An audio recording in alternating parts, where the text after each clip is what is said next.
Hi everyone, I hope that this time the connection will be much better.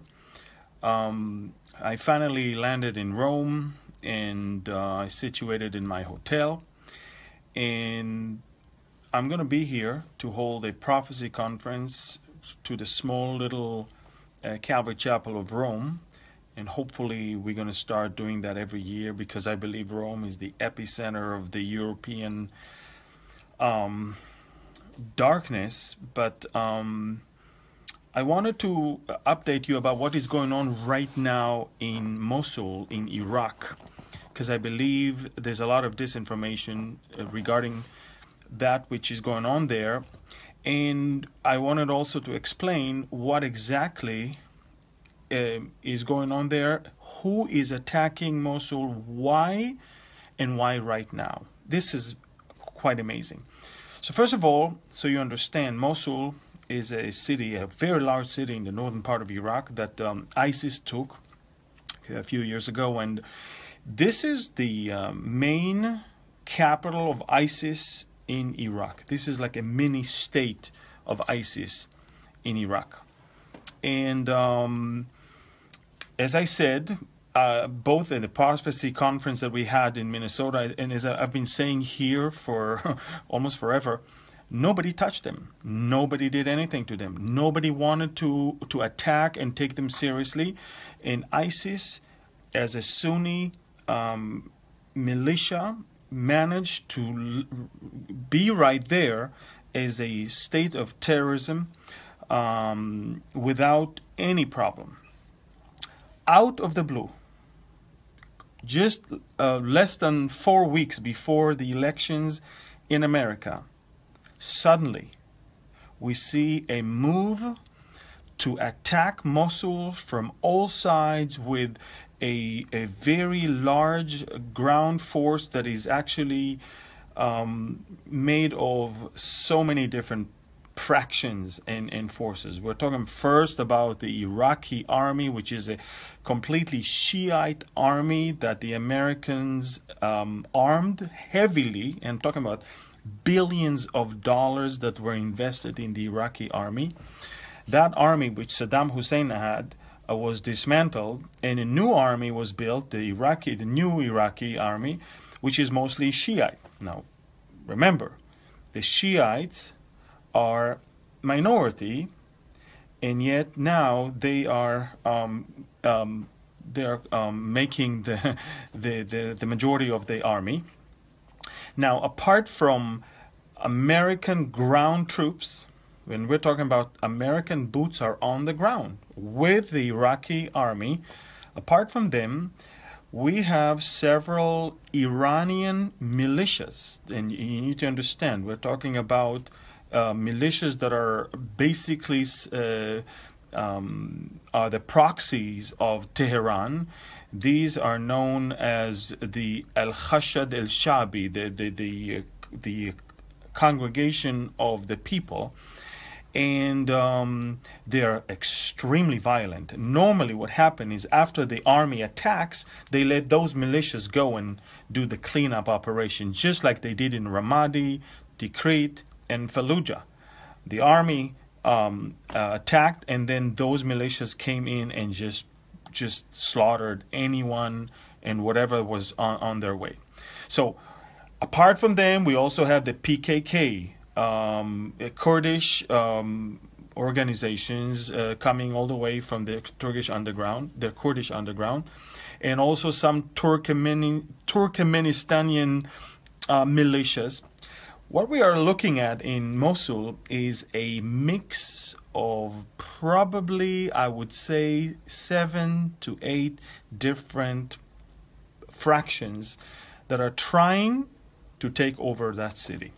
Now, it's interesting because this is not the first time America is falling into that trap of trying to do something and not understanding that they're in the middle of a much older conflict that goes back almost more than 1,300 years, and that I'm talking about the Sunni Shiite conflict that we're talking about. So we are having a ground operation right now that is an offensive on the city of Mosul, and the idea is to take over. Now, what you may not understand is that every one of those fractions wants to take as much as possible, and there is no plan as for the day after. All they want to do is just kick ISIS out, but no one knows what to do in the day after. And bear in mind, every fraction wants to take as much as possible in order to have it under his control. So it's going to be a very interesting situation right there. There are no plans. We're talking about 1.4 million people that are in the line of fire right now, and they're going to be captured in between. Now you understand that we're talking about a Shiite Kurdish coalition right now of about 50,000 people. ISIS, however, they have something between 6,000 to 10,000 of their terrorists, and most of them are actually locals that live there in that area. Now, we're talking about something very interesting, because Mosul was always a Sunni city, always. And Iraq was a mixture of Sunni and Shiite people, and Mosul was a Sunni city. So you can imagine that the Sunni world is watching right now the United States of America leading an offense, leading an assault on a Sunni city, and it's leading it with an army mostly made of Shiite Muslims, with some other militias that are backed by Iran that are obviously Shiites. So what we see now is the Saudis and the Gulf countries and even the Turks that are extremely nervous with what they see. Because you have to understand, forget about ISIS right now. Mosul is a Sunni city, huge city, very important city, is about to be taken by the Shiites. It's a city of more than 1 million people that the Shiites are about to take over. That is not about ISIS, as I said before. Now we're talking about a Sunni Shiite struggle. And America is once again taking the wrong side. Once again is leading something that it shouldn't be doing. Now, probably you're asking, why is it that 20-something days before the elections, Barack Obama, who promised that the war in Iraq is over, who promised that he will take all the troops out of Iraq in the first few years of his presidency, how come Barack Obama is now allowing his troops on the ground to be part of a massive assault on one of the largest cities in Iraq right now? And that, of course, because he understands that he has really no legacy in the Middle East that he could leave. And Donald Trump, more than once, has been telling the world the truth that Barack Obama is not fighting ISIS. And what Obama is trying to do in the last few days before the elections is to prove to the world, and mostly to the American people, that he is fighting ISIS. That's basically it. So we're seeing we're seeing something almost surreal. We're seeing a movement in that part of the world that should have been done, or at least the fight against ISIS should have been done long ago, yet suddenly, 20-something days before the elections, the American president decided, now it's time to do it. There is a lot going on in the Middle East right now. A lot is going on when it comes to Turkey being nervous, very nervous, Saudis being very nervous, and if I may say, also in the Indian Ocean, there's a lot of commotion going on right now. I'm not in liberty to talk about the American deployment right now in Diego Garcia and other places, because this is I guess still not to be public knowledge. But I do want to tell you that the tension in the Middle East is reaching new heights right now. If the war in Syria wasn't enough, now there is another front of Shiite Sunnis in Iraq. I'm just wondering what else Obama is preparing for us for the last 20-something days before the elections in order to somehow prove something and do something to get people persuaded that he is actually doing something good in the Middle East. I would say that for many people in the Middle East,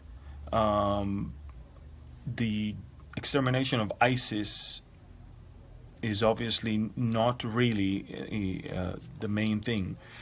And Obama right now is pressing and pushing to do it right now.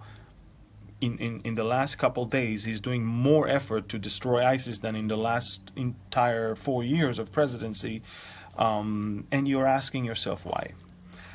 There is no organized war plans, and there's nothing for the day after. Just let's go, let's attack. And God knows what's going to happen there with 1.4 million civilians that are living in that city. So we see that Russia and Iran are getting very nervous with the American involvement in the Middle East. America understands already that they cannot do anything in Syria, and therefore they kind of flexing their muscles and they're showing that they're doing something in Iraq. I'm not sure if it's going to work. We've seen before activity of liberation of cities or towns and villages from ISIS by the Kurds, and then the Turks would come and kick the Kurds out, and some points ISIS took it all over again. So the Kurdish-Turkish conflict, the Shiite-Sunni conflict, the jihadi and the rest of the world conflict, these are conflicts that are much bigger than just ISIS in America and the Iraqi government or the Iraqi army. So we're looking and seeing a situation in the Middle East where America is under a lot of pressure to show that it's relevant. It's doing something, I believe, that is not smart and not wise at all in Iraq. And God knows what is going to lead when it comes to Russia being so not happy and nervous about this whole thing. I also wanted to tell you that I think it was 2 days ago, I was calling people here on Facebook Live to go and vote. And I called to go and vote because I believe that this is not only a right, but also I believe a duty of every citizen to go and influence. You cannot expect anything to happen if you're not voting. Now, many times we must understand people are saying, you know, I don't want to vote because I want to pray. God will do whatever God wants. But it reminds me of a person that is standing right in front of a terrorist, and the terrorist has a gun, and the person is being handed a gun, but he says, no, I want to pray that God will stop that terrorist from killing me. Well, God will stop the terrorist from killing you by the mere fact that he gave you a gun to kill the terrorist, or else the terrorist is going to kill you. And the whole idea of casting a ballot is a weapon. It's a way for you to influence.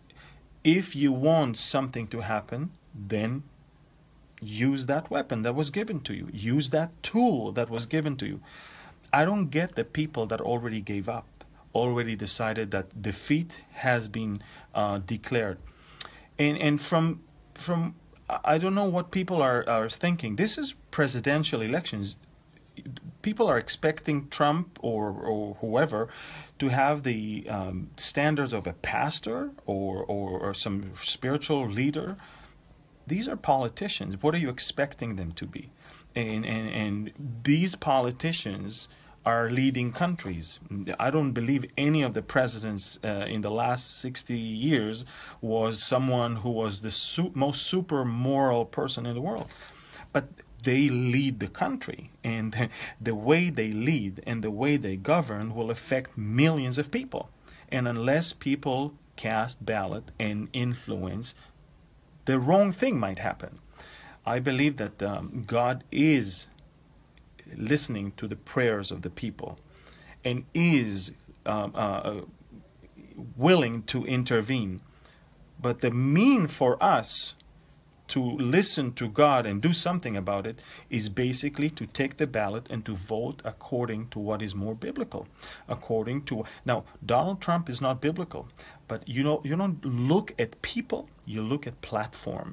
You look at your Supreme Court the day after, which will affect the whole country. You look at obviously the stand of America towards Israel.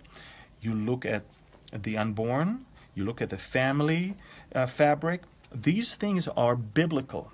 So when you vote, you actually can make a great difference from a biblical perspective. You don't have to declare that God is controlling, therefore I vote God. You know, God gave us brains, and God gave us leaders, and God gave us ballots. And every few years, we need to use our brains to cast a ballot to get the leaders that we think should be leading. So why are we acting so self-righteous and trying to find excuses not to vote, when this is exactly the reason why I believe Barack Obama is in power for 8 years. Christians did not go to vote. You know, I always say this. Even the prophet Ezekiel said that the blood of people can be on our hand if we don't tell them the truth. If we tell them the truth, if we do something about the truth, then the blood is not on our hands. But when we don't do anything, how can we sleep good at night, or how can we even live with ourselves thinking that we did everything to stop evil from happening? Now, I also always being reminded that in America, when something happened to the president, it is automatically that the vice president becomes president.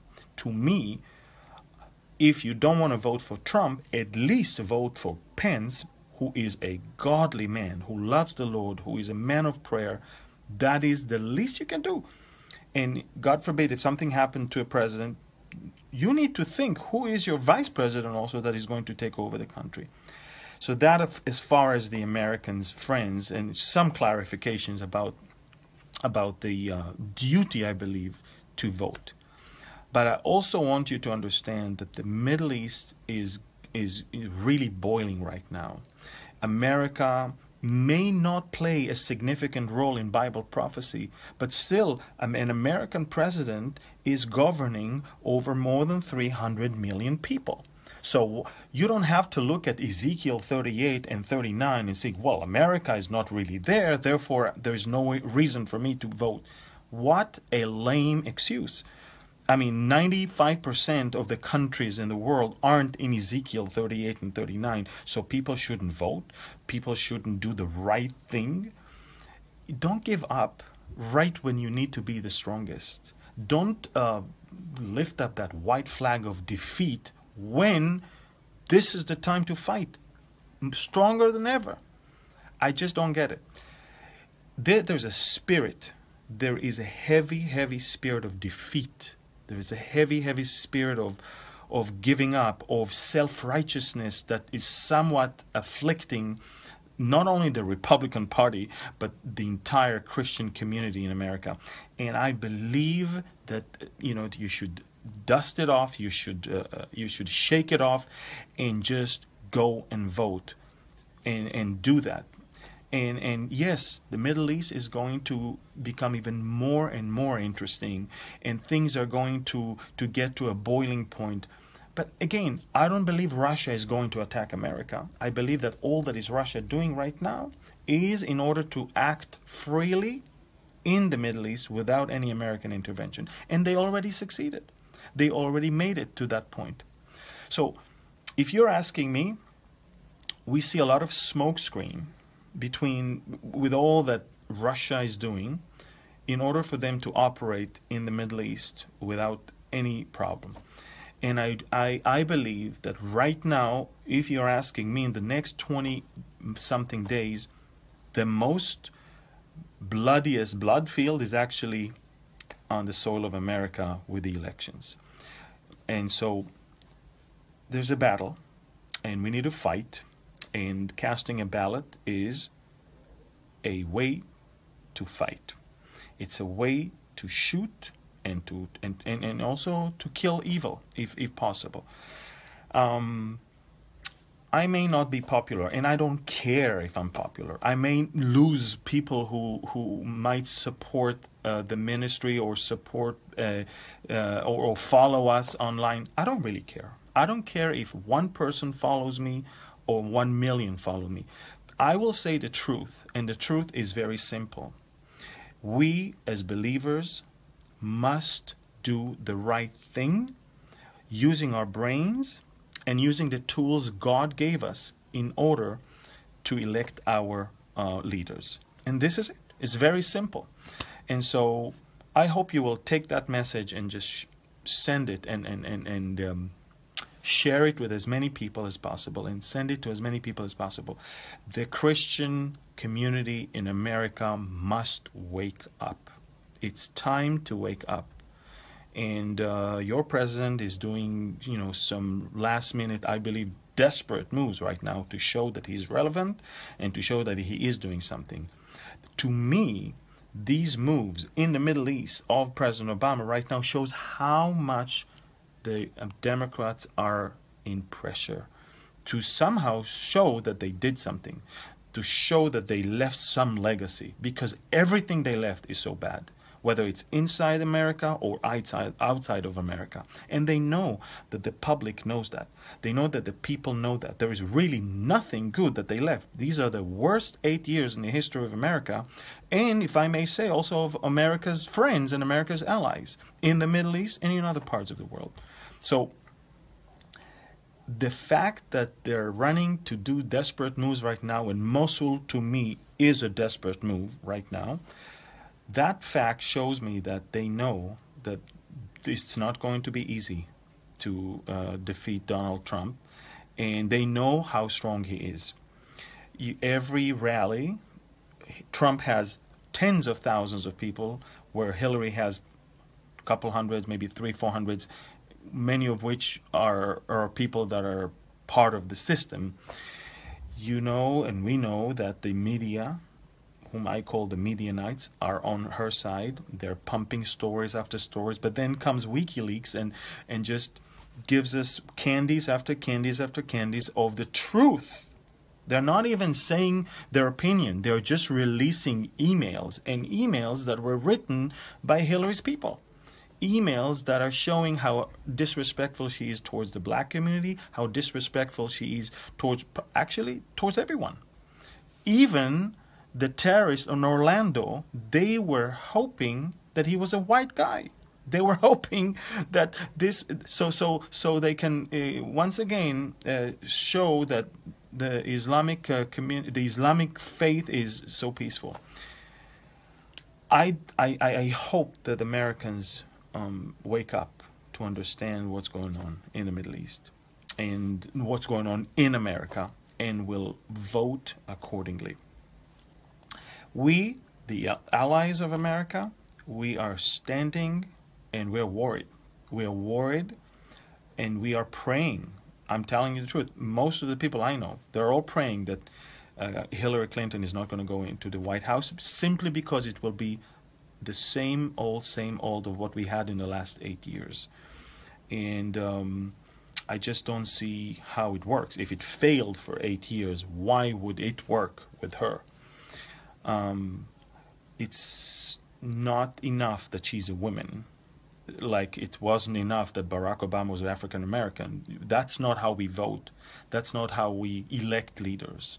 We need to elect them according to their platform. And you just need to look at the platform. If you believe in the Bible and you believe in family, and you believe in the unborn, you believe in the rights of the people of the United States, and you believe in the right of them not only to live peacefully, but with borders that you can defend. And if you believe, obviously, in the whole idea of reviving the American economy after Obama killed it with the Obamacare.